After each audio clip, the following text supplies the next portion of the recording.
Sa edisyong ito, ibabahagi namin sa inyo ang isang orihinal na kwento. Noong araw na manahin ko ang 80 bilyong pisong yaman ng aking lolo, nilinlang ako ng aking ina para pumirma sa isang dokumento. Paggising ko, ang kapatid kong babae na ang bagong chairman ng kumpanya. Tinapunan pa niya ako ng 5 milyong piso bilang pampatahimik. Kinuha ko ito, tumalikod, at lumipad patungong ibang bansa. Pagkalipas ng 3 araw, isang anunsyo ang yumanig sa buong mundo ng negosyo. Napaluhod ang aking ina sa sobrang pagsisisi. Noong araw na pumanaw si Lolo Vicente, bumuhos ang malakas na ulan sa buong Metro Manila. Sa labas ng kapilya, daan-daang matataas na opisyal ng kumpanya, mga abogadong naka-Amerikana, at mga miyembro ng board ang pumuno sa bakuran. Alam ng lahat, ngayon ay hindi lamang araw ng pamamaalam sa pinakamayamang tao sa bansa, kundi ito rin ang araw ng pag-aanunsyo kung sino ang susunod na hahawak sa De Leon Holdings. Ang De Leon Holdings ay may kabuuang assets na 80 bilyong piso at nagmamay-ari ng 12 kumpanyang nakalista sa stock exchange. Sa buong buhay ni Lolo Vicente, hindi siya nagkaroon ng anak na lalaki. Kaisa-isa niyang anak ang aking ina na si Cecilia De Leon. At si mama ay may 2 anak lamang. Ako, si Gabriel De Leon, at ang nakababata kong kapatid na si Isabel. Inaasahan ng lahat na, bilang panganay na apo, at dahil mula pa noong edad na 6 niya ay sumunod na ako kay Lolo para mag-aral ng pamamahala ng negosyo, walang dudang ako ang magiging bagong pinuno ng kumpanya. Kahit ang mga matatandang miyembro ng board ay lihim na nagsasabi, bata pa man si Sir Gab, siya ang pinaka-pinagkakatiwalaan ng matandang chairman. Kahit noong 3 buwan bago lumala ang sakit ni Lolo, ipinagkatiwala niya sa akin ang pamamahala sa lahat ng pangunahing proyekto ng kumpanya. Araw-araw, wala pang 4 na oras ang tulog ko, para lamang hindi mabigo si Lolo. Kaya hanggang sa araw na ito, tiwala ako na tinutupad ko lamang ang huling habilin niya. Ngunit hindi ko inaasahan, ang taong tuluyang sisira sa akin ay walang iba kundi ang sarili kong ina. Bago basahin ng abogado ang huling habilin, biglang tinawag ako ni Mama papunta sa VIP lounge. Namumula ang kanyang mga mata at medyo paos ang kanyang boses. Gab, bago pumanaw ang lolo mo, may isa pa siyang dokumento na kailangan mong pirmahan. Wala akong anumang pagdududa. Pagbukas ko sa unang pahina ng dokumento, nakita ko ang mga salitang Inheritance Turnover and Confirmation Agreement. Mabilis kong nilipat ang ilang pahina, lahat ay puro proseso lang ng paglilipat ng assets. Tinapik ng marahan ni Mama ang aking balikat. Magsisimula na ang abogado sa pagbasa ng testamento. Pirmahan mo na yan para hindi tayo makaabala sa oras ng iba. Kinuha ko ang ballpen, akmang pipirma na sana, nang biglang magsalita ang family doctor na kanina pa nakatayo sa gilid. Sir Gab, matagal nang ipinag-utos ni Don Vicente na magpa-medical check-up kayo. Baka pwede nating tapusin ang huling test ngayon para isahan na lang. Kumunot ang noo ko. Ngayon na? Mabilis na ngumiti si Mama at sinabing, kukuhanan ka lang naman ng kaunting dugo, 10 minuto lang yan. Pagbalik mo, tamang-tama lang sa pagbasa ng testamento. Wala na akong inisip na iba. Sumunod ako sa doktor papunta sa katabing medical room. Ngunit kakaupo ko pa lamang, may itinurok na isang malinaw na likido ang nurse sa aking dextrose. Napatanong ako agad, ano to? Ngumiti ang doktor at sumagot. Pampakalma po para sa test. Sa sumunod na segundo, pumlabo ng palamo ang aking paningin. Bigla akong napatayo. Teka, mali ito. Ngunit hindi na sumusunod ang katawan ko. Tuluyan nang nagdilim ang aking paningin. Hindi ko alam kung gaano katagal ang lumipas. Unti-unti kong iminulat ang aking mga mata, amoy disinfectant ang buong paligid. Sa labas ng bintana, madilim na ang kalangitan. Sa loob ng VIP hospital room sa Makati, tanging ang kapatid kong si Isabel ang nakaupo sa sofa. Nakasuot siya ng puting corporate attire at sa kanyang dibdib, lantarang nakasabit ang ID bilang bagong chairman ng De Leon Holdings. Natigilan ako. Chairman? Ngumiti ang kapatid ko. Isang ngiting sobrang banyaga sa aking paningin. Kuya, gising ka na pala. Pinilit kong umupo. Umiikot pa rin ang paningin ko. Nasaan ang testamento? Nasaan ang board of directors? Anong nangyari? Hindi sumagot ang kapatid ko. Inilapag lamang niya ang isang bank check sa harap ko. May 5 milyong piso rito. Pinapabigay ni Mama. Kumunot ang noo ko. Anong ibig sabihin nito? Tipid siyang ngumiti. Ibig sabihin yan, mula sa araw na ito, sa akin na ang De Leon Holdings. Boom! Nablangko ang isip ko. Imposible. Si Lolo. Kalmadong pinutol ni Isabel ang sasabihin ko. Nabasa na ang testamento. Nakaboto na ang board of directors. Ngayon, ako na ang bagong chairman ng De Leon Holdings. Habang nagsasalita, itinulak niya palapit sa akin ang tseke. Kunin mo na yan. Ang 10 milyong piso.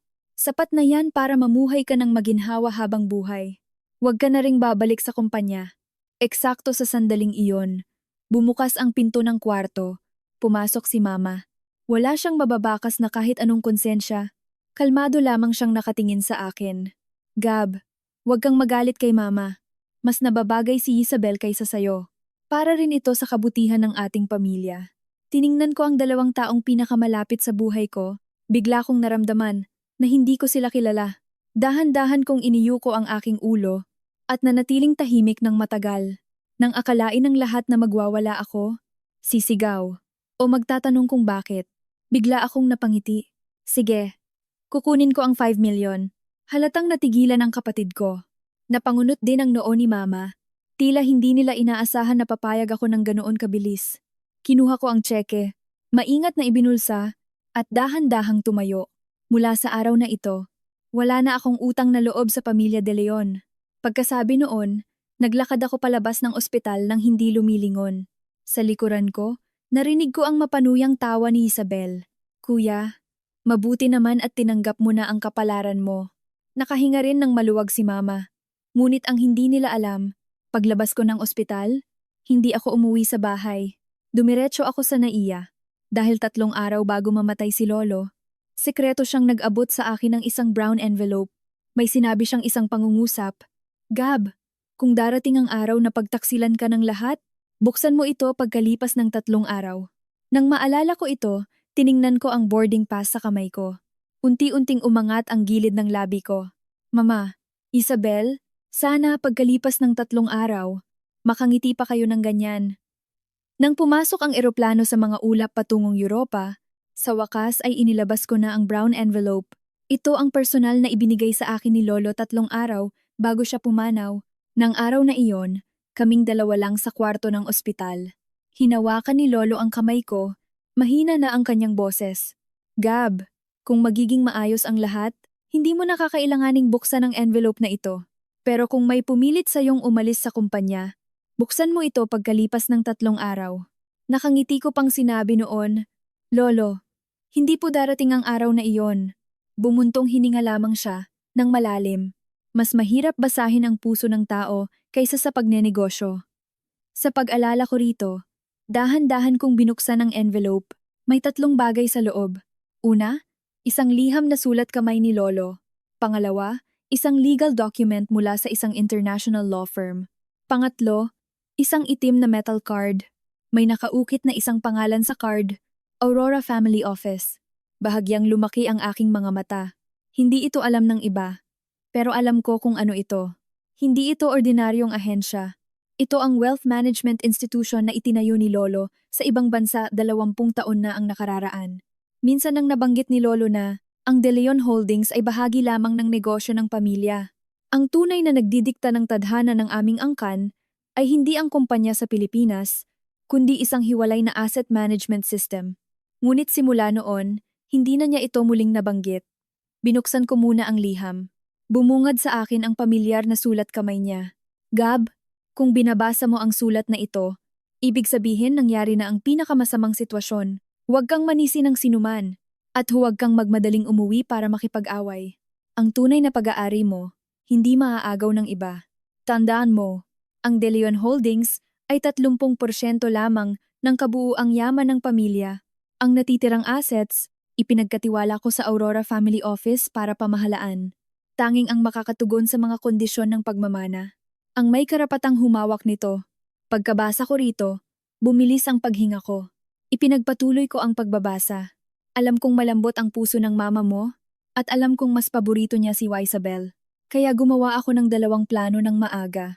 Ang unang plano ay ang pampublikong testamento. Ang pangalawa ay ang sikretong kasunduan ng pagmamana. Kapag naisagawa na ang pampublikong testamento, doon pa lamang opisyal na magsisimula ang tunay na pagsusuri ng pagmamana. Nanginig ang puso ko. Matagal na palang nahulaan ni Lolo na mangyayari ito. Samantala, sa headquarters ng De Leon Holdings sa Makati, sa unang pagkakataon, umupo si Isabel sa opisina ng chairman. Habang nakatingin sa skyline ng Metro Manila mula sa floor-to-ceiling glass window, hindi niya mapigilang ngumiti. Sa wakas, akin na ang lahat ng ito. Baklas din ang labis na kasiyahan sa mukha ni Mama Cecilia. Sa'yo na nakasalalay ang kinabukasan ng pamilya natin. Eksakto sa sandaling iyon, nagmamadaling pumasok ang sekretarya. Madam Chairman, may problema po. Kumunot ang noo ni Isabel. Bakit ka natataranta? Hingal na sinabi ng sekretarya. Kakakuha lang ng kumpanya ng isang international cease and desist order. Ipinapatigil agad sa board of directors ang lahat ng malalaking desisyon. Kung hindi, haharapin daw natin ang patong-patong na kaso. Namutla si Isabel. Galing kanino? Inabot ng sekretarya ang dokumento. Sa unang pahina, lantarang nakatatak ang isang banyaga, ngunit makapangyarihang logo. Aurora Family Office. Napakunot noo si Isabel. Anong kumpanya ito? Umiling din si Mama Cecilia. Ngayon ko lang narinig yan.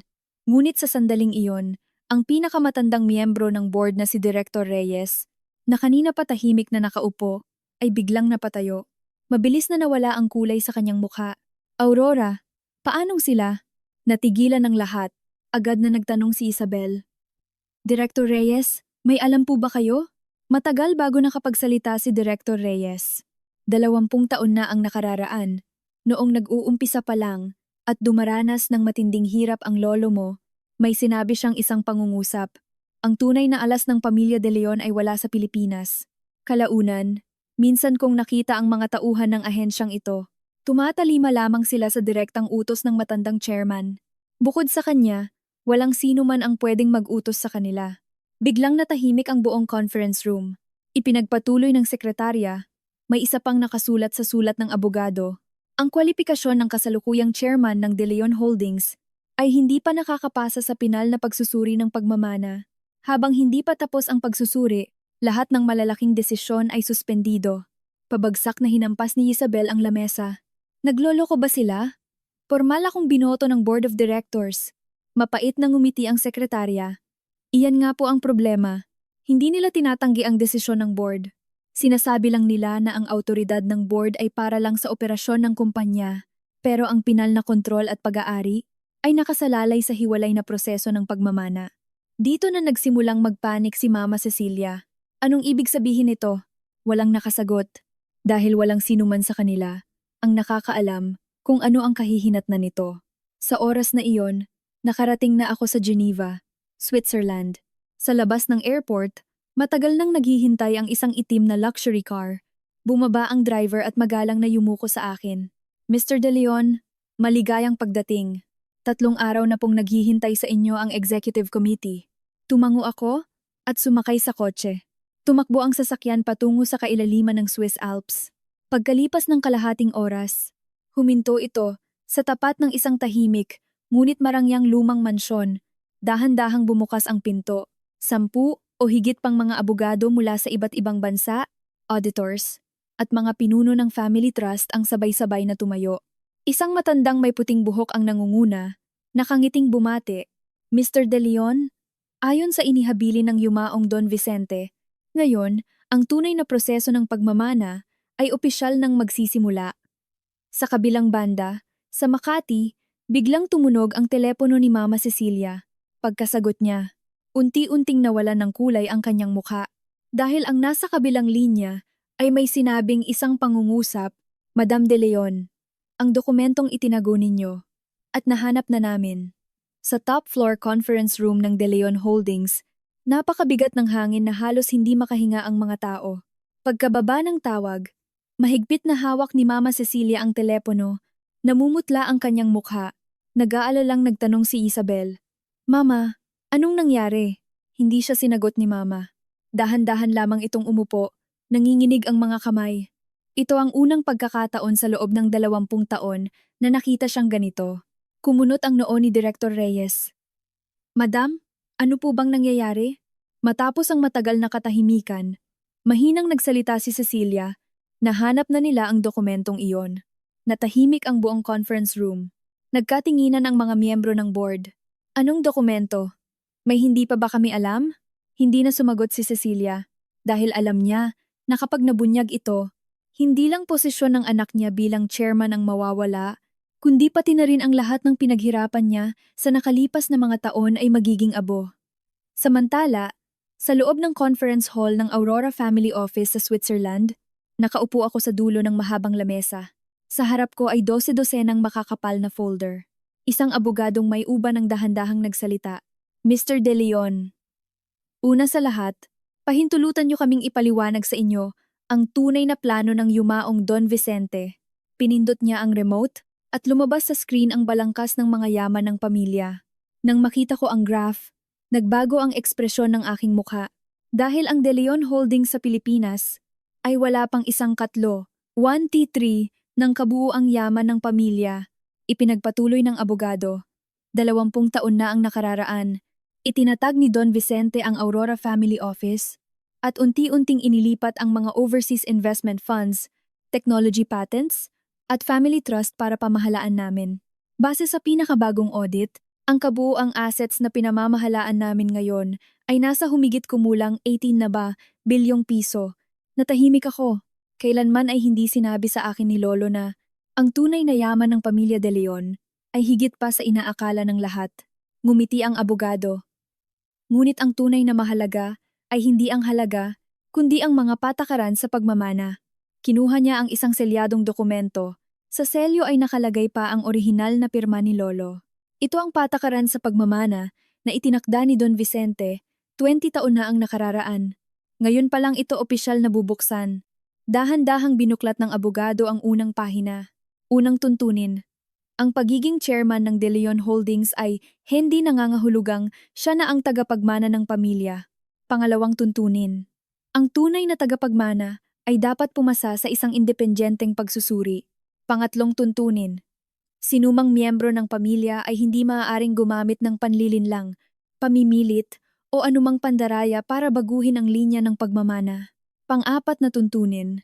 Kung mapatunayang may malaking paglabag sa katapatan sa proseso ng pagmamana, agad na babawiin ang lahat ng karapatan sa mana ng taong sangkot. Pagkabasa ko rito, unti-unti kong inangat ang aking paningin. Seryosong sinabi ng abogado. Mr. De Leon, ayon sa aming investigasyon, may taong sadyang nagtago ng mahahalagang dokumento sa pamana at nilinlang kayong pumirma sa isang kasunduan. Dahil dito, formal nang umandar ang investigasyon sa pagmamana. Kasabay nito sa Makati, pumasok ang isang hindi inaasahang bisita sa De Leon Holdings. Isang abogadong Pilipino-Amerikano mula sa isang international law firm kasama ang dalawa niyang assistant. Dumiretso sila sa conference room.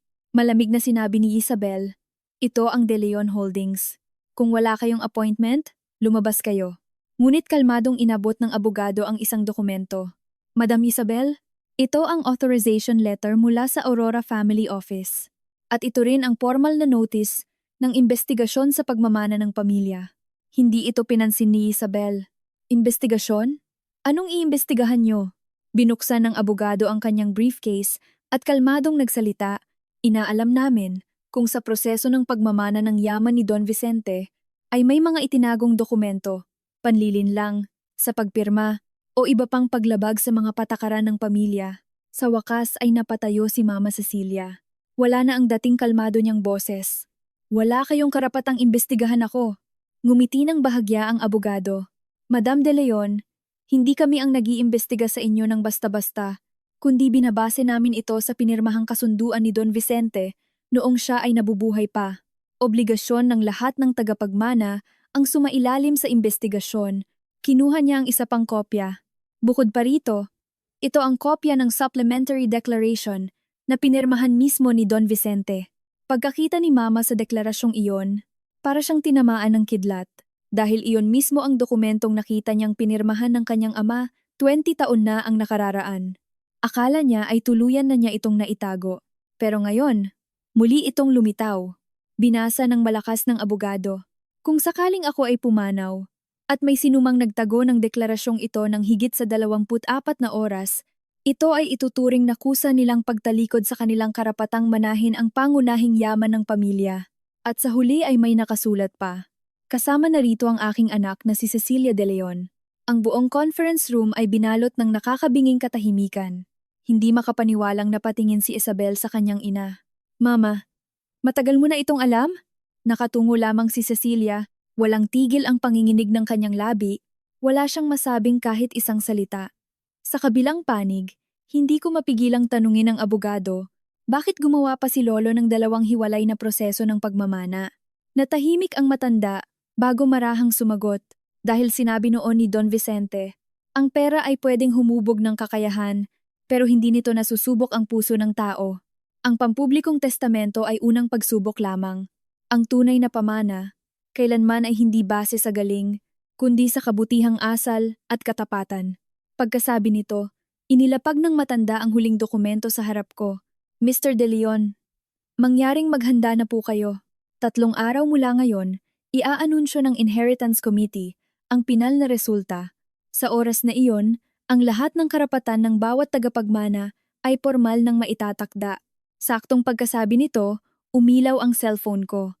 Isang text message mula sa hindi pamilyar na numero. Isang maikling mensahe lamang. Gab, nagkamali si Mama. Parang awa mo na, umuwi ka na. Iligtas mo ang kumpanya. Tahimik kong tinitigan ang screen. Matagal akong hindi nag-reply. Dahil may mga sugat na hindi mabubura ng isang simpleng nagkamali ako na parang walang nangyari. Umaga ng 2 araw, umuulan ng pino at malamig na nyebe sa Switzerland. Kakatapos ko lang mag-meeting, kasama ang legal team ng family office, nang pumasok ang sekretarya. Mr. De Leon, may isang ginang na nagpupumilit makipag-usap sa inyo. Hindi ko inangat ang ulo ko. Sino? Natahimik saglit ang sekretarya. Ang inyong ina po. Bahagyang tumigil ang hawak kong fountain pen. Sa huli, dumating din siya. Sa labas ng mansyon, nakasuot ng itim na trench coat si Cecilia. Ang mahigit 10 oras na biyahe sa eroplano ay nagpamukha sa kanyang sobrang pagod. Gulo-gulo ang buhok at puno ng mapupulang ugat ang mga mata. Wala na ang dating tindig ng isang ina ng bagong chairman ng De Leon Holdings. Pagkakita niya sa akin, agad na namula ang kanyang mga mata. Gab. Akmang lalapit siya, ngunit magalang siyang hinarang ng mga security. Itinaas ko ng bahagya ang kamay ko. Senyales na palapitin siya. Mabilis siyang naglakad palapit sa akin. Bumuka ang bibig, ngunit ang tanging lumabas ay, pumayat ka. Kalmado akong ngumiti. Tumawid kayo ng 10,000 kilometro para pumunta rito. Siguro naman hindi lang para sabihin yan? Yumuko si Cecilia at tuluyan nang tumulo ang kanyang luha. Gab, nandito si Mama para humingi ng tawad. Tahimik na bumabagsak ang nyebe. Hindi ako nagsalita. Humihikbing nagpatuloy siya. Alam kong galit ka sa akin, pero maniwala ka. Hindi ko ginustong saktan ka. Sa wakas, ay inangat ko ang ulo ko, at sa unang pagkakataon, ay seryoso ko siyang tinitigan. Kung ganoon, anong ginusto niyo? Natigilan siya. Dahan-dahan kong itinanong, inisip niyo ba na dahil magaling ako mula pagkabata, ayos lang na ako ang magtiis ng hirap? Inisip niyo ba na dahil mahina ang kakayahan ni Isabel, kaya dapat mas ibigay sa kanya ang pabor? Inisip niyo ba na palagi ko kayong iintindihin? Sunod-sunod na tanong, na walang ni isa mang maisagot si Cecilia. Dahil lahat ng iyon ay totoo. Bigla siyang napahagulgol habang nakatakip ang mukha. Gab, natatakot lang si Mama na bago kayo mag-away balang araw dahil sa pera. Umiling ako. Hindi!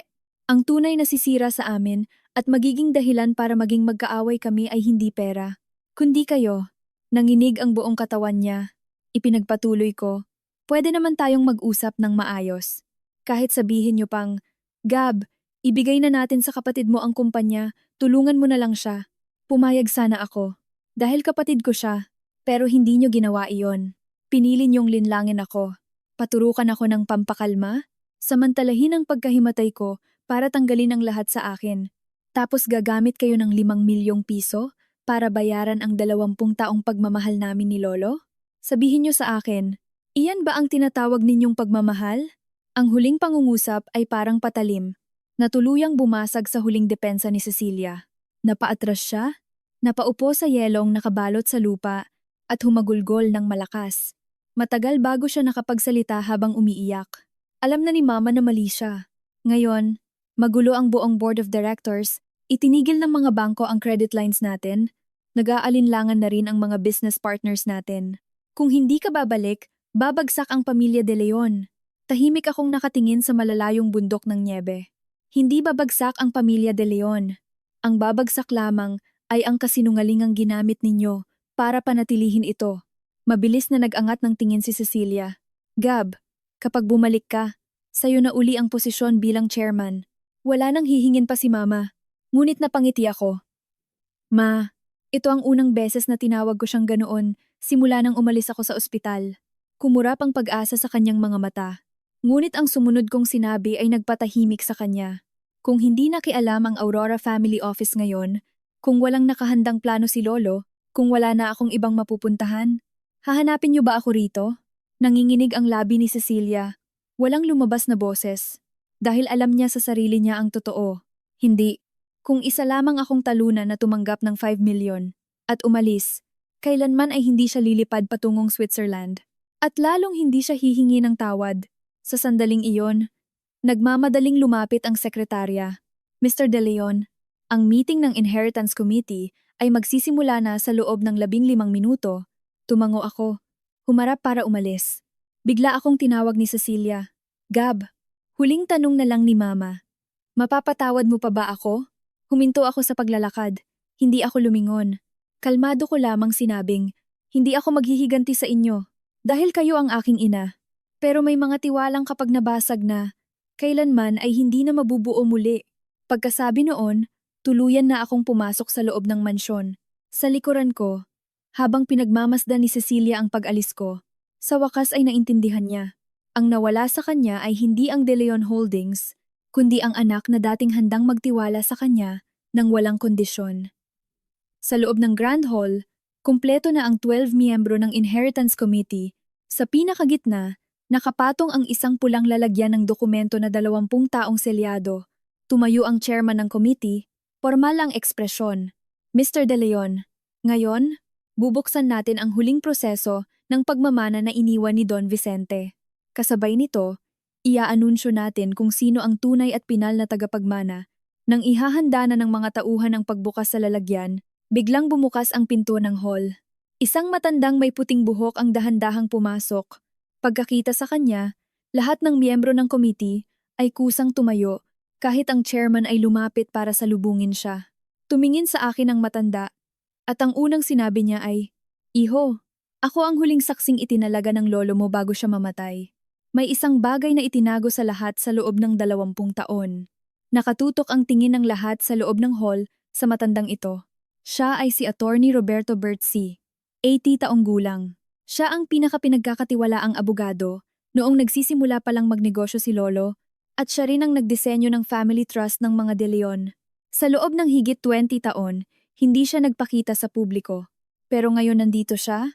Ibig sabihin, ang iaanunsyo niya ngayon ay higit na mas mahalaga kaysa inaakala ng lahat. Dahan-dahang lumapit sa akin si Attorney C. Matagal niya akong tinitigan. Puno ng pagmamalaki ang kanyang mga mata. Kamukhang-kamukha mo ang Lolo Vicente mo noong kabataan niya. Tinapik niya ng barahan ng balikat ko. Humarap siya sa Inheritance Committee. Magsimula na tayo. Binuksan ng mga tauhan ang selyadong pulang kahon. Ang laman nito ay isang voice recorder. Pinindot ni Attorney Sai ang play button. Sa susunod na segundo, ang pamilyar at pagod na boses ni Lolo ay umalingaw-ngaw sa buong hall. Natahimik ang lahat. Kung naririnig niyo ang recording na ito, ibig sabihin wala na ako. Ibig sabihin din, nagkaproblema sa unang proseso ng pagmamana. Nanginig ang puso ko. Talagang nahulaan na ni Lolo ang lahat. Nagpatuloy ang recording. Sa buong buhay ko, ang pinakamalaking pagkukulang ko ay hindi sa negosyo, kundi sa pamilya. Cecilia, kung nakikinig ka rin ngayon, may gusto akong sabihin sa'yo. Nang marinig ang kanyang pangalan, napaangat ng ulo si Mama na pinapasok na rin sa hall at nagsimulang pumatak ang kanyang mga luha. Noong bata ka pa, marami akong pagkukulang sa'yo. Dahil naging abala ako sa kumpanya, kulang ang oras ko para samahan ka. Kaya nang magkaroon ka ng 2 anak, palagi kitang pinapaalalahanan, huwag kang magpapakita ng paboritismo. Dahil ang paboritismo ang sisira sa isang tahanan. Huminto ang recording ng ilang segundo at narinig ang malalim na buntong hininga. Nakakalungkot, dahil tinahak mo pa rin ang landas ng pagkakamali ko. Hindi na napigilan ni Cecilia ang humagulgol habang nakatakip ang bibig. Nagpatuloy ang boses. Gab, kung nandyan ka, gusto ring sabihin sa'yo ni Lolo na huwag mong sisihin ang mama mo. Hindi siya masamang tao. Gusto lang niyang protektahan kung sino ang mas mahina sa inyong magkapatid.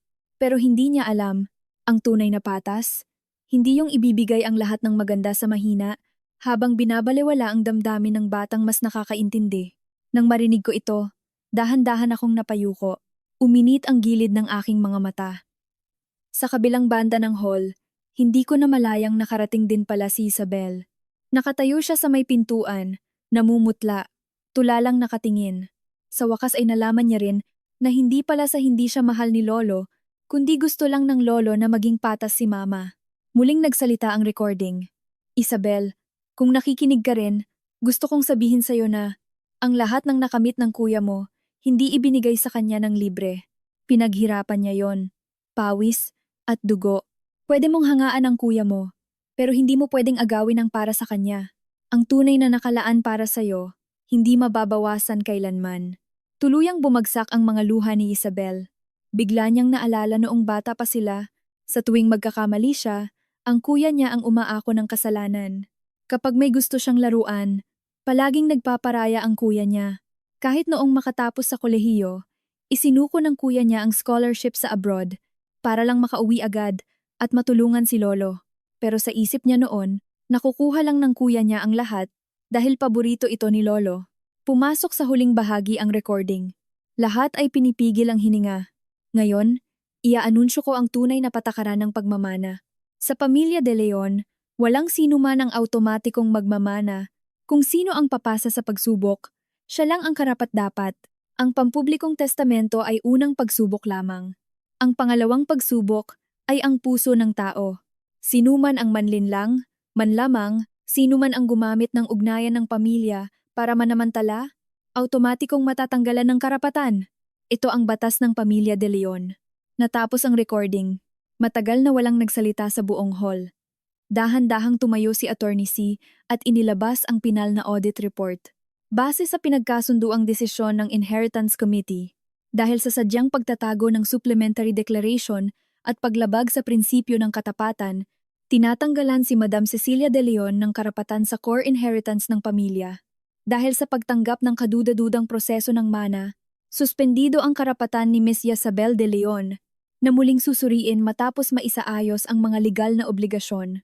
At para kay Mr. Gabriel De Leon, pumasa sa integrity check, opisyal nang idinedeklara bilang first-in-line inheritance manager ng De Leon Family Trust. Pagkabitaw ng mga salitang iyon, hindi ako nakaramdam ng sobrang tuwa na inaasahan ng iba. Bagkus, naalala ko ang mga huling araw ni Lolo. Araw-araw, kahit nakasaklay, sinasamahan niya akong magbasa ng financial reports. Hindi pala niya ako tinuturuang kumita ng pera noon. Tinuturuan niya akong magpakatao. Sa kabilang banda, halos hindi na makatayo sa kaiiyak si Cecilia. Naintindihan na niya sa wakas na ang tunay na iniwan ng kanyang ama ay hindi ang 80 bilyong piso, kundi isang pagsusulit tungkol sa konsensya at pamilya. Natalo siya ng buong buo, hindi dahil nawalan siya ng mana, kundi dahil para lang paboran ng isang anak, sarili niyang kamay ang sumira sa isa pa at sinira niya ang tiwala ng buong pamilya. Nang mag-aayos na ang lahat para tapusin ang meeting, bigla akong tinawag ni Attorney C. Gab, may isa pang huling bagay. Inilabas ng isang tauhan ang isang maliit na kahoy na kahon. Ngumiti si Attorney Sai. Ibili ni Don Vicente na, ibigay ko lang ito sa'yo kapag nainunsyo na ang resulta ng pagmamana. Dahan-dahan kong binuksan ang kahon. Walang kontrata sa loob. Walang shares of stock.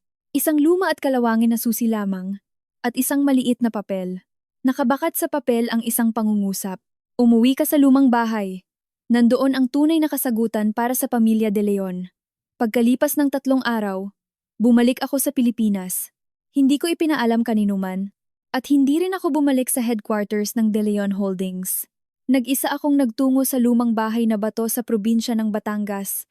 Dito tumira si Lolo sa loob ng mahigit 40 taon. At dito rin ako lumaki noong bata pa ako. Nandoon pa rin ang puno ng mangga sa bakuran. Sa ibabaw ng batong mesa, naroon pa rin ang hindi tapos na laro ng dama. Ang lahat ay katulad pa rin ng nasa alaala ko. Wala na nga lang, yung matandang umiinom ng kapeng barako na nakangiting tatawag sa akin, Gab. Halika rito at makipaglaro sa lolo mo ng isang round. Matagal akong nakatayo sa bakuran, hindi makapasok. Maya-maya, lumabas ang matandang katiwala, si Mang Carding. Nasa 70 taong gulang na siya.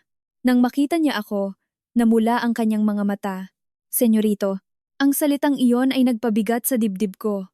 Halos 30 taon nang nagsisilbi si Mang Carding sa pamilya de Leon. Nang mamatay ang ama ko noong bata pa ako, siya ang araw-araw na naghahatid sundo sa akin sa eskwelahan. Siya rin ang katulong ni Lolo na nagpalaki sa akin. Lumapit siya at tinapik ng marahan ang balikat ko. Sabi na ni Don Vicente, "Siguradong babalik ka." Tumango ako at inilabas ang lumang susi. "Mang Carding, pinapauwi ako ni Lolo. Anong meron pa rito?" Natahimik si Mang Carding sandali at marahang sinabing, "Sumunod po kayo sa akin." Dumaan kami sa library at pumasok sa isang maliit na storage room. Inusog ni Mang Carding ang isang lumang bookshelf. Sa sulok ng pader, lumitaw ang isang bakal na pinto. Ang kandado ng pinto ay saktong-sakto sa susing hawak ko. Click! Bumukas ang kandado. Bumungad sa amin ang isang hagdan pababa sa basement. Hindi kalakihan ang basement, nasa 15 square meters lang. Sa loob, may mga lumang litrato, lumang dokumento, at isang kahoy na baul. May nakadikit na papel sa baul. Sulat kamay uli ni Lolo, para kay Gab. Dahan-dahan kong binuksan ang baul. Sa ibabaw ay may isang photo album. Ang unang pahina ay litrato ni Mama noong bata pa siya. Pangalawang pahina, kasal ni Mama. Pangatlong pahina, ang araw na ipinanganak ako. Pang-apat na pahina, nanganak si Mama kay Isabel. Itinago pala ni Lolo ang lahat ng alaala ng paglaki ng pamilya namin. Sa paglipat ko pa sa mga susunod na pahina, bigla akong natigilan. Dahil sa likod ng isang litrato, may nakasulat, ang tunay na pamilya ay hindi nag-aagawan ng mana, kundi nagbabantayan at nagpoprotektahan sa isa't isa. Ipinikit ko ang aking mga mata. Matagal na hindi nakapagsalita. Saktong inilabas ni Mang Carding ang isang sobre. "Senyorito, ito po ang huling pinapabigay ni Don Vicente." Binuksan ko ang sobre. Isa itong liham. "Gab, kung nababasa mo na ito, ibig sabihin ay nanalo ka na. Pero gusto ng lolo na hindi sana sa pagpanalo mo, ay ikaw na lang mag-isa." Napangiti ako at nagpatuloy sa pagbabasa. Ang tunay na kailangan ng pamilya de Leon ay hindi isang panalo, kundi isang taong kayang buuin muli ang pamilya. Kung taos-pusong nagsisisi si Isabel, bigyan mo siya ng pagkakataon. Kung alam na ni Cecilia na mali siya, huwag mo siyang hayaang mabuhay sa pagsisisi sa kanyang pagtanda. Dahil pamilya mo pa rin sila. Dahan-dahan kong ibinaba ang sulat. Samantala, sa De Leon Holdings, opisyal nang nag-resign si Mama Cecilia sa lahat ng kanyang posisyon sa board. Kusang loob ding nagpasa ng resignation si Isabel. Pumili ng bagong management team ang kumpanya. Sa loob lang ng ilang araw, ang lahat ng taong dating nakapaligid at sumisipsip sa kanila ay naglaho. Sa unang pagkakataon, naramdaman ni Isabel kung paano talikuran ng mundo. Nakaupo siya sa kanyang walang lamang opisina at biglang napagtanto, ang tunay na nawala sa kanya ay hindi ang pagiging chairman, kundi ang kanyang kuya. Nang gabing iyon, pumunta siya sa kwarto ni Mama at mahinang nagtanong, "Ma, hindi na ba babalik si kuya kailanman?" Matagal bago nakasagot si Cecilia, unti-unting pumatak ang kanyang luha. Tinulak ko siya palayo. Tuluin nang napaiyak si Isabel. Naalala niya noong bata pa sila, araw-araw siyang hinihintay ng kuya niya pagkatapos ng klase. Takot siya sa dilim kaya laging hawak ng kuya ang kamay niya pauwi. Bagsak siya sa exam, patagong tinuturuan siya ng kuya niya. Tapos ngayon, sarili niyang mga kamay ang nagtulak sa kuya palabas ng pamilya. Kinaumagahan, mag-isang pumunta si Isabel sa lumang bahay sa Batangas. Hindi niya alam na nandoon ako. Gusto lang sana niyang makita muli ang lugar kung saan nabuhay si Lolo. Pero pagkapasok niya sa bakuran, nakita niya akong nakatayo sa ilalim ng puno ng mangga. Natigilan siya. Nagkatinginan kaming dalawa. Walang imik. Bigla, hakbang-hakbang siyang lumapit, namumula ang kanyang mga mata, hanggang sa tuluyan siyang napaluhod sa harap ko. "Kuya." Halos hindi siya makapagsalita sa kaiiyak. "Patawad. Sobrang sorry talaga. Dati akala ko, paborito ka ni Lolo, kaya paborito ako ni Mama. Inisip kong nasa akin na ang lahat, kaya dapat mas makuha ko ang marami. Pero ngayon ko lang naintindihan. Ang tunay na nakinabang noon pa man, ay si Mama, at ako. At ang palaging nagpaparaya at nasasaktan ay ikaw. Idinikit niya ang kanyang noo sa malamig na semento. Patuloy ang pag-iyak. Kuya, ayoko na maging chairman. Ayoko na ng mana. Gusto ko lang. Gusto ko lang tawagin mo uli akong kapatid. Nakatingin ako sa kanya mula sa itaas. Bumalik sa isip ko ang imahe ng isang batang babaeng may nakapusod na buhok na laging nakabuntot sa likuran ko at sumisigaw ng kuya. Hindi ko siya agad itinayo, ni hindi ko rin siya sinigawan. Marahan ko lang sinabing, "Bumangon ka, malamig dyan sa lapag." Pagkarinig sa mga salitang iyon, lalong napahagulgol si Isabel dahil alam niya, kung nasabi ko iyon, ibig sabihin ay hindi ko pa siya tuluyang isinusuko bilang kapatid. Saktong dumating si Mang Carding. Mukhang seryoso ang ekspresyon. "Senyorito, may natanggap po tayong abiso mula sa korte. May nag-file ng petition para ipawalang bisa ang huling testamento ng matandang chairman.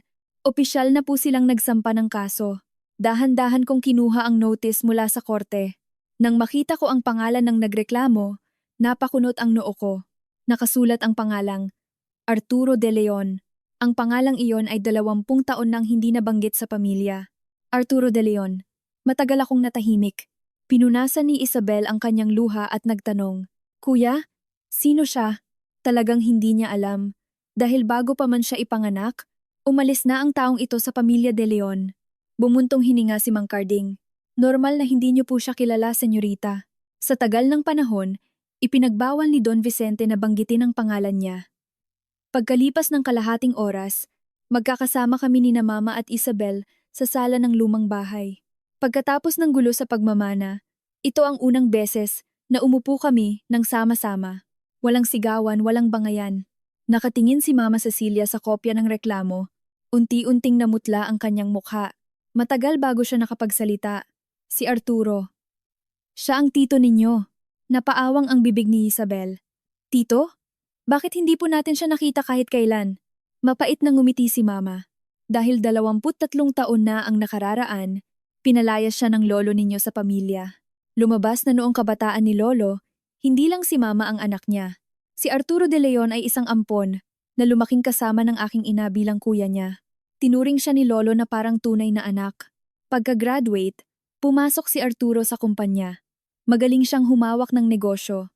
Naisip pa nga ni Lolo na ipasa sa kanya ang pamamahala ng kumpanya. Pero para mapalaki ang kanyang mga personal na negosyo, lihim na nagwaldas si Arturo ng pondo ng kumpanya at ginamit pa ang pangalan ng De Leon Holdings bilang guarantor para sa mga utang ng kaibigan niya nang walang paalam kay Lolo. Dahil doon, muntik nang mabankrupt ang kumpanya. Iyon ang pinakamalaking krisis ng pamilya simula nang itayo ang negosyo. Kailangang ibenta ni Lolo ang 3 pabrika para lang maisalba ang kumpanya.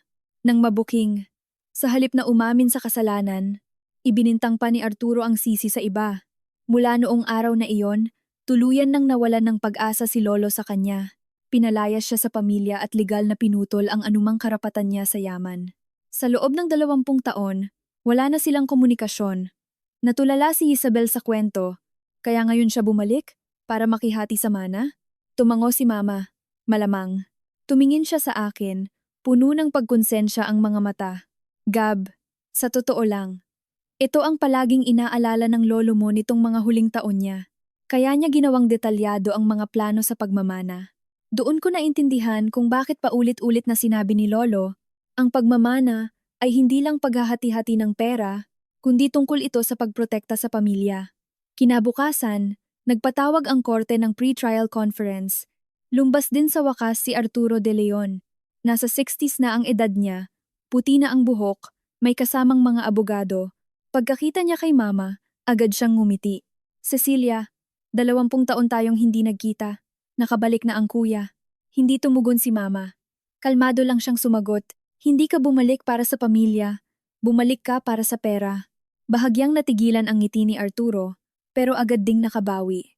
"Lumaki ako sa pamilyang ito. Bakit wala akong karapatan sa negosyo ng mga De Leon?" Agad na nagpasa ng manipesto ang abogado ni Arturo. Pinaninindigan nilang naging bahagi si Arturo ng pagtatayo ng kumpanya at may aktwal siyang ambag sa paglago ng yaman nito. Kaya hinihingi nilang kilalanin ng korte ang karapatan niya bilang tagapagmana at kwestiyunin ang ilang bahagi ng naiwang ari-arian. Tahimik at formal ang proseso ng judge. Walang maiingay na eksena. Paglabas ng korte, hinarang ako ni Arturo. Gab, mag-usap tayo ng sarilinan. Tumango ako at pumunta kami sa isang coffee shop malapit sa korte. Pagkaupo pa lang, ngumiti na si Arturo. Kamukha mo ang lolo mo. Hindi ako sumagot. Ipinagpatuloy niya. Pero mas matalino ka sa kanya. Magtulungan tayo. Napatingin ako sa kanya. Magtulungan? Ibinaba niya ang boses niya. Kahit nakapasa ka na sa family office, ang De Leon Holdings ay may napakarami pang shareholders. Maraming bagay na hindi mo pwedeng solohin ng desisyon. Kung papayag ka, iaatras ko ang kaso. Tayong dalawa ang magpapatakbo ng kumpanya. Sabay tulak niya sa isang draft ng kontrata. Sinulyapan ko ito. Nakasulat doon na gagawing special advisor ng board si Arturo at mabibigyan siya ng malaking bahagi ng stock options. Dahan-dahan kong ibinaba ang kontrata. Paano kung hindi ako pumayag? Nawala ang ngiti ni Arturo. Kung ganoon, magkikita tayo sa korte. Kapag lumaki ang gulo, baka masira ang pangalan ng pamilya niyo. Tinitigan ko siya at biglang napangiti. Tito Arturo, ito ang unang beses na tinawag ko siyang tito. May dumaang yabang sa kanyang mga mata. Pero agad kong sinabing, may itinuro sa akin si Lolo noon. Sa pagnenegosyo, pwedeng mag-usap tungkol sa kita. Pero sa pagkatao, dapat may prinsipyo. Kung ang mga hinihingi niyo ay may basehan sa batas at katotohanan, patunayan natin sa loob ng korte. Kung wala, hindi ako pipirma sa kahit anong dokumento dahil lang natatakot ako sa gulo. Dumilim ang mukha ni Arturo. Tumayo ako at ibinalik ang kontrata sa kanya. Hahayaan ko ang korte na humusga. Rerespetuhin ko ang desisyon. Tumalikod na ako at umalis. Nang gabing iyon, pumunta si Attorney Sai sa lumang bahay. May dala siyang balita. Gab, nung inaayos namin ang mga archive ni Don Vicente, nakita namin ang isang lumang ledger o logbook ng negosyo niya noong araw. Nakalagay doon lahat ng detalye ng bawat investment at hatian ng shares.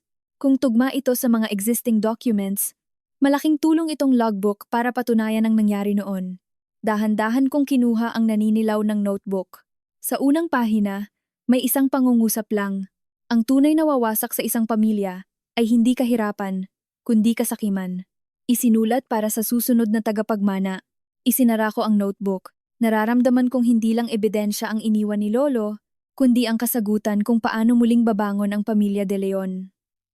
Makalipas ang 3 araw, formal na nagsimula ang pagdinig sa korte.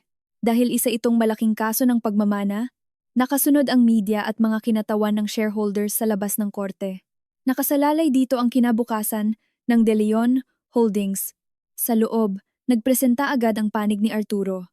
Your Honor, naniniwala kaming may direktang kontribusyon si Mr. Arturo De Leon sa tagumpay ng De Leon Holdings noon, kaya nararapat na kilalanin siya bilang tagapagmana.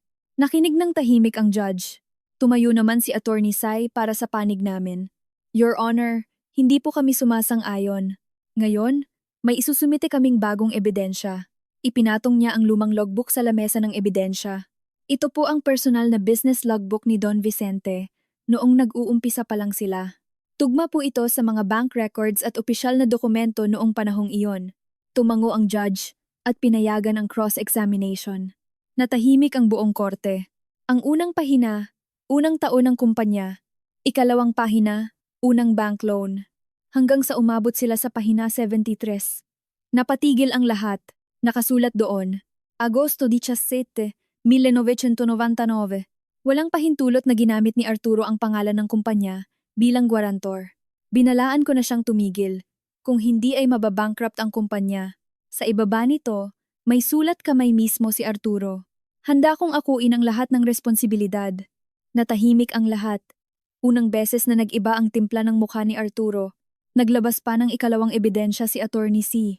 Isang kopya ng board resolution mula sa taon na iyon.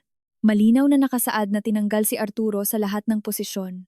Dahil sa malaking kapabayaan, pinirmahan at inaprubahan ito ng lahat ng miyembro ng board noon at may pirma mismo ni Arturo na sumasang-ayon siya. Hindi napigilan ni Isabel na bumulong. Hindi pala siya siniraan ni Lolo. Pumikit si Mama. Matagal na niyang alam ang nangyari. Hindi niya lang sinabi sa aming magkakapatid. Binalingan ng judge si Arturo. Inaamin niyo po ba ang katotohanan ng mga dokumentong ito? Matagal bago tumango si Arturo at yumuko.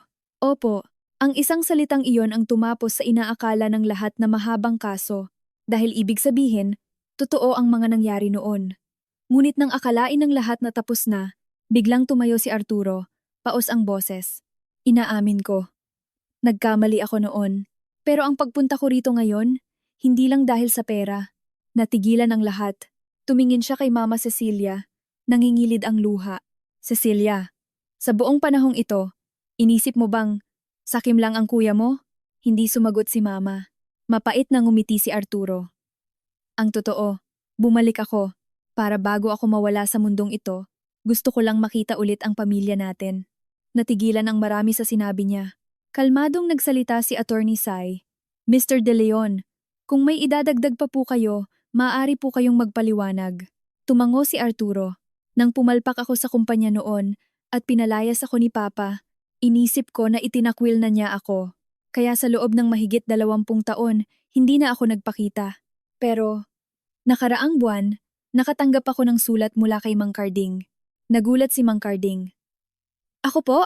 Tumango si Arturo. Hindi ikaw ang sumulat. Si Papa. Kinuha ni Attorney Sai ang sulat at kinumpirma ang sulat kamay. Isa nga po itong personal na liham mula kay Don Vicente. Maikli lang ang laman nito. Arturo, kung darating ang araw na gusto mong umuwi, bukas ang pinto ng pamilya. Pero bago ka bumalik, matuto ka munang umako ng kasalanan. Ang tao ay pwedeng magkamali, pero hindi pwedeng takasan ang pagkakamali habang buhay. Nang mabasa ito ni Mama Cecilia, tuluyan na siyang umiyak ng malakas. Kahit kailan, hindi pala itinapon ni Lolo ang kanyang ampon. Hinintay niya lang itong matutong magpakalalaki at maging matapat. Matapos ang hearing, itinakda ng korte na idadaan sa pagsusuri ang mga ebidensya at iaanunsyo ang pasya sa ibang araw. Parehong rumespeto ang magkabilang panig. Sa labas ng korte, kusang lumapit sa akin si Arturo. Wala na siyang dalang mga pekeng kontrata. Yumuko lamang siya ng bahagya. Gab, salamat. Kung hindi dahil sa araw na ito, baka hanggang kamatayan ko ay inisip kong galit sa akin ang lolo mo. Tinitigan ko ang matandang ito na puro puti na ang buhok. Iniwan ni Lolo ang mga dokumentong iyon, hindi para mag-away-away tayo, kundi para matuto tayong harapin ang sarili nating mga pagkakamali. Tumango si Arturo, na panatag ang kalooban. Bago kami makaalis, may natanggap na tawag si Attorney C. Pagkababa ng telepono, lumapit siya sa akin at bumulong. Gab, nagpasa ng resolusyon ang Board of Directors. Gusto nilang formal ka ng umupo bilang chairman ng De Leon Holdings. Pero may isa silang kondisyon. Ano iyon?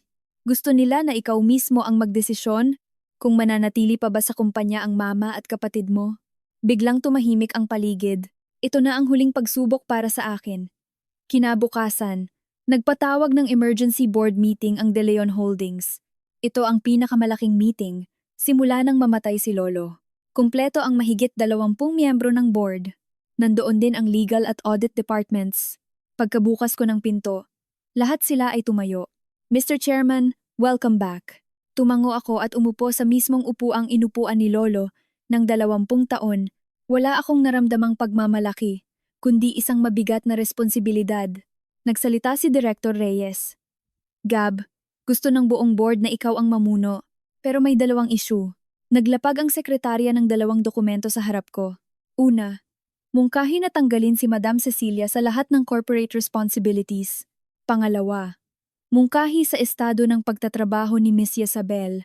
Maraming miyembro ng board ang naniniwala na malaki ang naging pinsala ng ginawa ng mama mo sa kumpanya.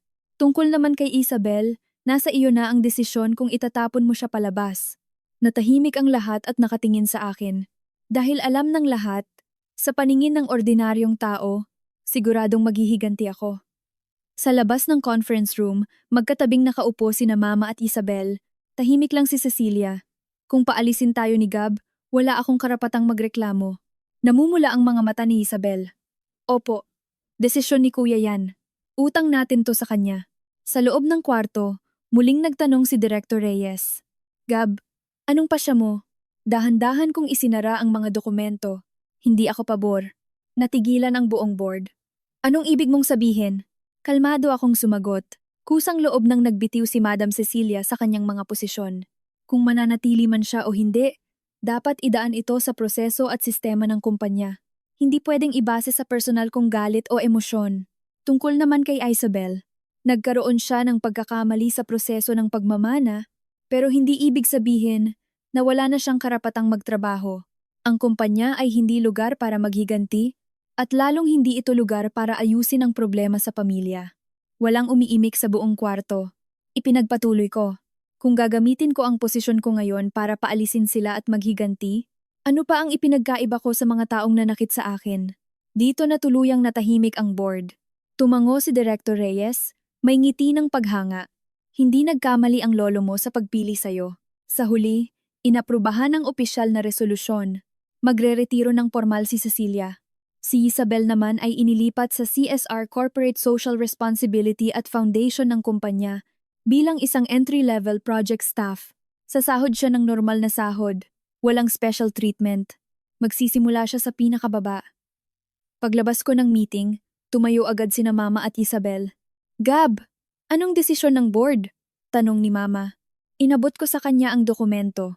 Nanginginig niyang binasa at bumuhos ang kanyang luha. Hindi mo kami pinalayas. Hindi sa akin ang kumpanya. Sagot ko. Sa mga empleyado ito at sa pamunuan. Lahat ng desisyon dapat sumusunod sa sistema. Umiiyak si Mama na parang bata. Wala na siyang masabi. Namumula rin ang mga mata ni Isabel. Kuya, yung sahod sa foundation, 10% na lang ng sahod ko dati. Pero gagawin ko. Magsisimula ako ulit. Tumango ako. Gawin mo ng maayos. Sabi ni Lolo. Ang posisyon madaling ibigay, pero ang kakayahan, pinaghihirapan yan. Ngumiti siya, isang totoo at galing sa pusong ngiti. Nang gabing iyon, mag-isa akong nagpunta sa puntod ni Lolo, dahil pumanaw na siya at nailibing na. Ipinatong ko ang board resolution sa harap ng kanyang lapida. Umihip ang hangin at kinakaluskos nito ang mga dahon. Lolo, mahina kong sinabi. Hindi po ako naghiganti sa kanila. Dahil tinuruan niyo ako na ang pagpapanalo laban sa isang tao ay hindi ang paglubog sa kanila sa putik, kundi ang pagpapakita kung ano ang tama. Tumunog ang cellphone ko. Mula sa sekretarya, Mr. Chairman, may kailangan po kayong aprubahan. Magdaraos ang kumpanya ng memorial para kay Don Vicente. Gusto ng mga empleyado na gamitin ang inyong lumang ancestral house bilang Family Values Education Center ng kumpanya. Bukod pa rito, maraming nagmumungkahi na kuning speaker si Madam Cecilia para magbahagi ng karanasan. Napangiti ako. Si Mama? Opo. Sabi ng mga empleyado, hindi dahil sa wala siyang pagkakamali, kundi dahil malakas ang loob niyang aminin ang kanyang mga naging kasalanan. Para sa mga kabataang empleyado, mas nakaka-inspire ito kaysa sa mga success stories.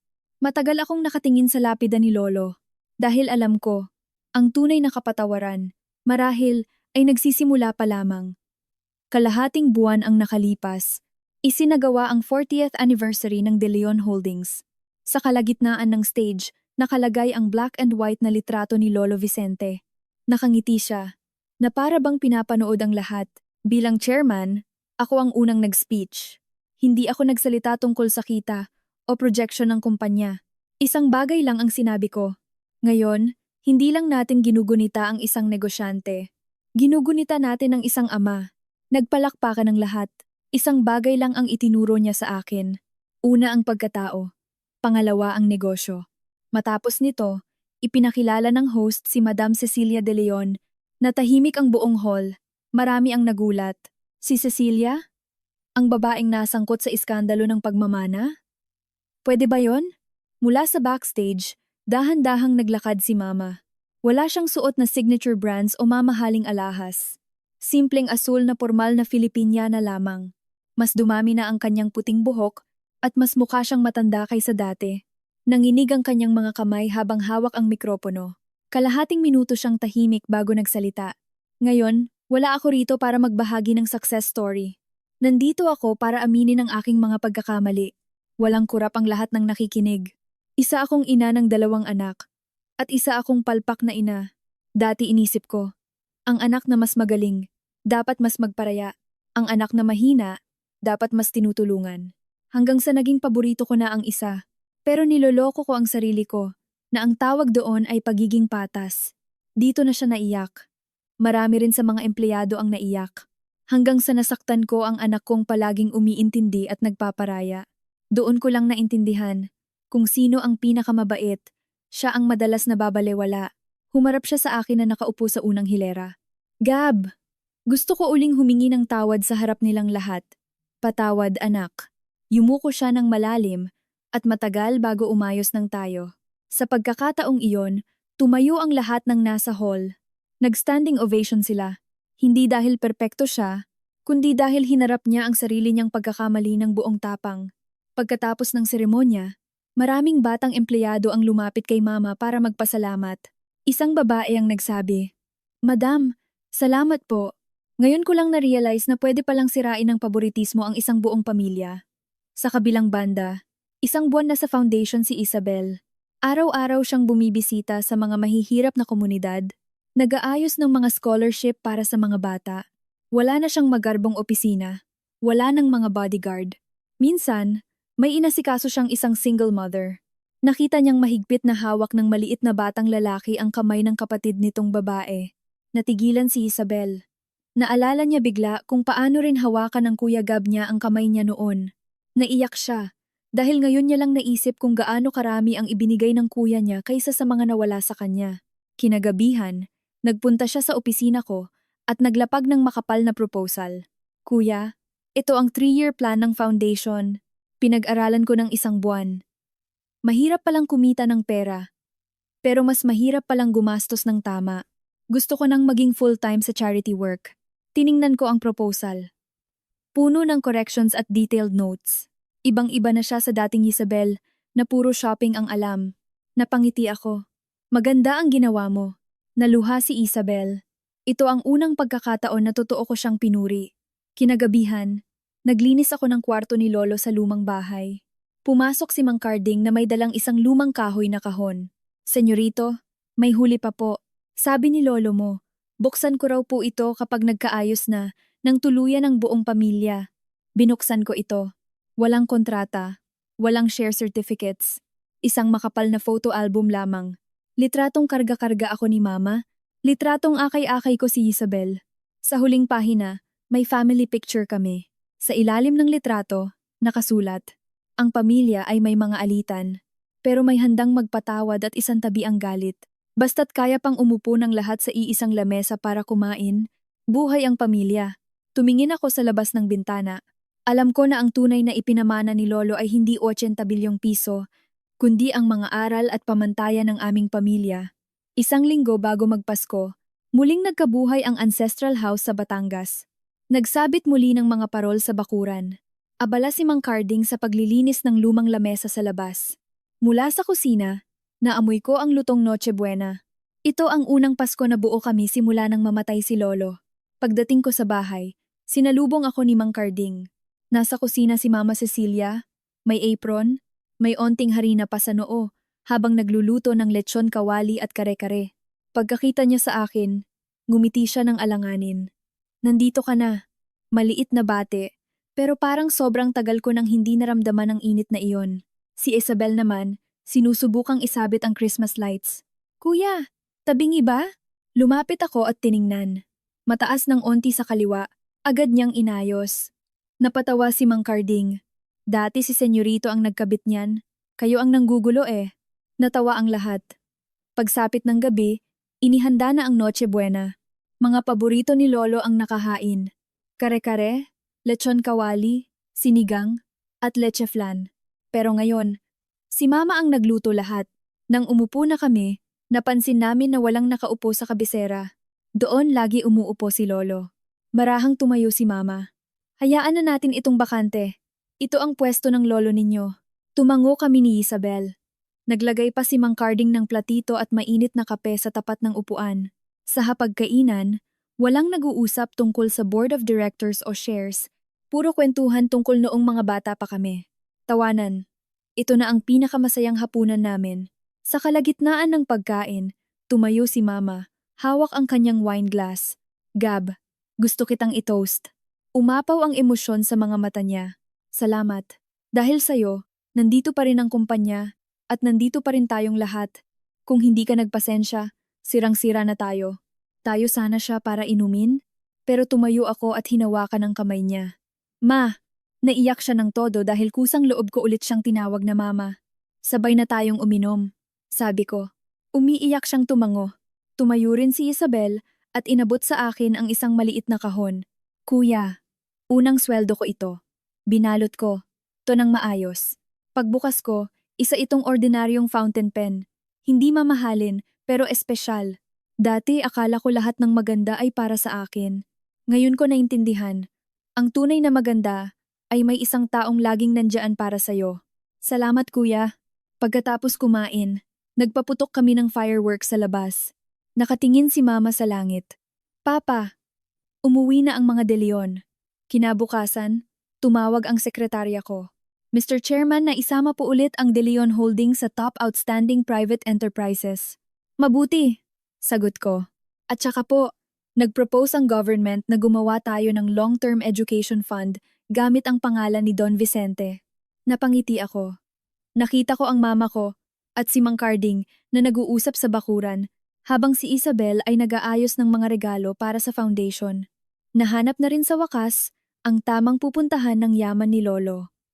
Paglipas ng bagong taon, nagdaos ng press conference ang kumpanya. Walang pinakitang sales record sa screen, kundi ang black and white na litrato ni Lolo Vicente sa harap ng kanyang unang maliit na tindahan.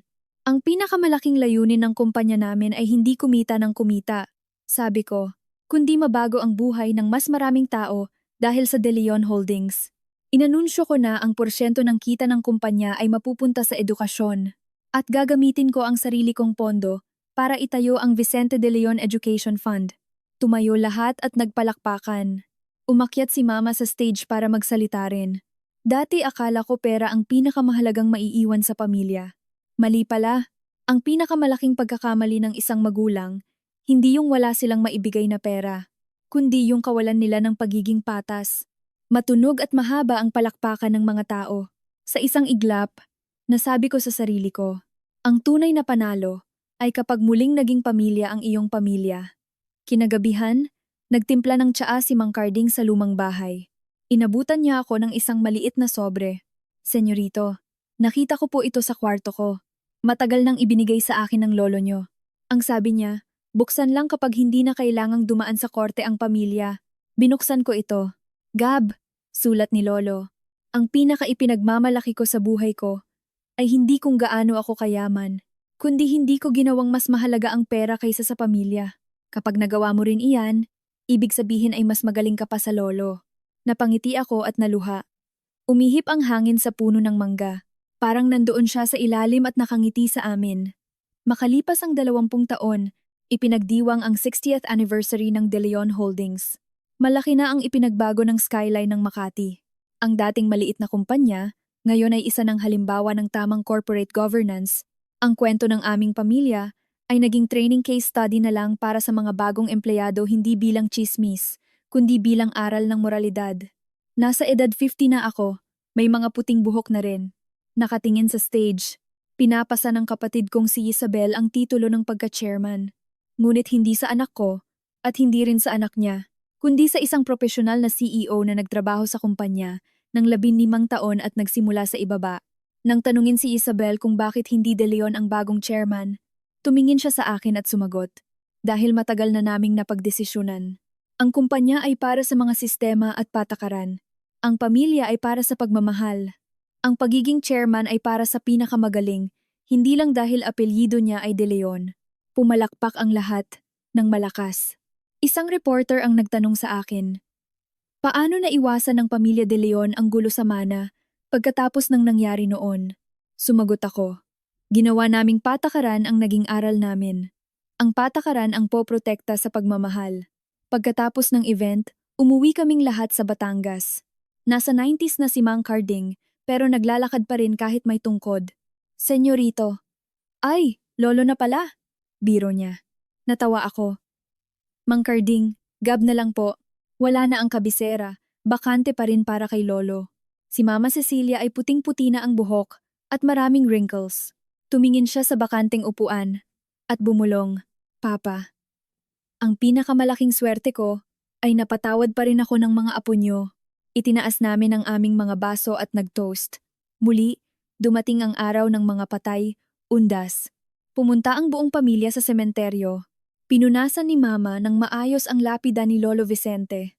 Naglapag si Isabel ng mga puting bulaklak. Lolo, nakasponsor na tayo ng mahigit 13,000 na bata. Lumapit sa akin si Mang Carding, inabot ang pinakahuling sulat. Sulat kamay ni Lolo. Kung binabasa niyo to ng magkakasama, nakapasa na kayo sa pagsubok. Cecilia, kung tinatawag ka pa ring mama ni Gab, napakaswerte mo pa. Isabel, kung imbes na mainggit ka ay proud ka na sa kuya mo, malaki ka na. Umiyak pareho sina Mama at Isabel, pero wala nang inggit o sakit, kundi purong pagmamahal. Ang huling linya ng sulat, ang pera ay nagpapayaman, pero hindi laging nagpapasaya. Ang tunay na maipapasa sa ikatlong henerasyon ay hindi pera, kundi ang konsensya at ang pagiging buo ng isang pamilyang marunong umupo at mag-usap. Tumingin ako sa paligid. Napakaganda ng sikat ng araw, tumatama mismo sa ngiti ng lolo sa lapida. Ang pamilya de Leon ay nakauwi na talaga. Ang tunay na yaman ay ang katotohanang buo pa rin kaming lahat,